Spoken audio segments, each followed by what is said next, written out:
Ineptitude. He balled his hands into fists. They would pay for their incompetence. All of them. Fenton spat on the crumpled figure of the stupid messenger and waved one of his slaves over to dispose of the body.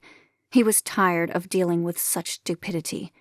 If even one of his underlings had a working brain, none of the things that had gone wrong recently would have happened. Fenton had promised himself many years before that he would never be a victim again. He would be the one to inflict pain. And he had. Everyone who had beaten him when he was a child had been executed. Everyone who had humiliated him had been punished. He felt vindicated, though none of his anger had faded. Fenton knew he was the most powerful man who had ever lived. Whoever stood against him found that out. It was time to show them all just how little he would put up with. He stepped out of his throne room and walked down the stone halls of his castle. He would never be under anyone else's rule. No, he would be the one to rule, and they would quiver in fear at the sight of him, as he'd quivered in fear for so long. Fenton gritted his teeth while he walked. The ornate castle had belonged to him for a long while, though it didn't feel the same way to him as it once had. Right then, he wanted to tear it to the ground stone by stone. His mother had rejected him inside those walls. His plans to overthrow Manannan McLear were solidified the moment Fand had told him to get out of her sight. He knew that God was responsible for his mother's disavowal, and he'd spent years torturing the man he'd believed to be Manannan. It still galled him that they had deceived him for so long. He'd only found out in the last few weeks that Lou, Manannan's foster son, had switched the Valeman's soul for Manannan McLear's. He would make Lou suffer, though there were many others who would pay as well. The day Queen Fand had denied him, he'd seen Quinlan playing with a dragon. He'd watched Fand, seen her obvious love of that beautiful child, and he'd known what he would do. He knew how much it would hurt his mother to lose the little girl. The planning had taken far longer than he'd expected. Quinlan was 8 years old by the time he was ready, and she had been a wild little girl, already bearing the ability to fight.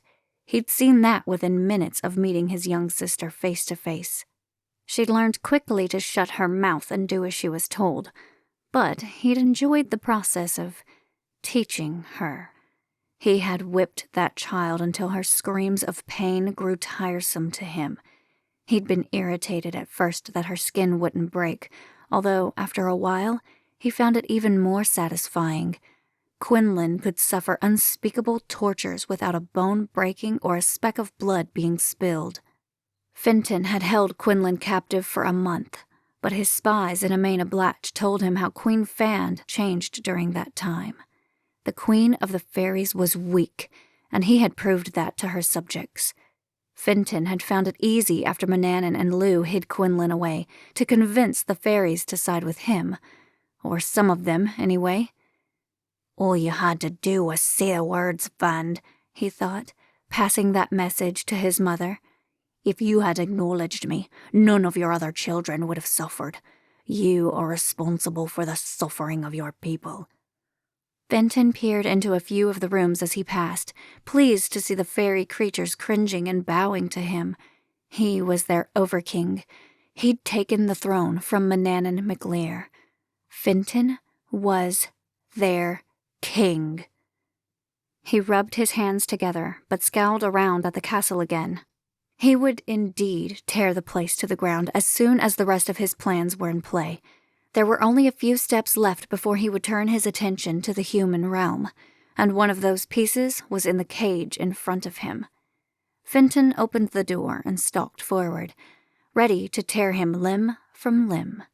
He'd beaten the boy numerous times, although, like Fand, the boy would not bow to Fenton. He was tired of waiting. Fenton waved one of his slaves over and took a towel from the tray the creature held. He laid it over the boy's face, took hold of his blonde hair to put his head at the right angle, and poured water over it. He did this several times, smiling as Gavin's body jerked and spasmed while the boy tried to take in a breath. Fenton found it a very effective way to get the attention of his captive while still keeping his hands clean.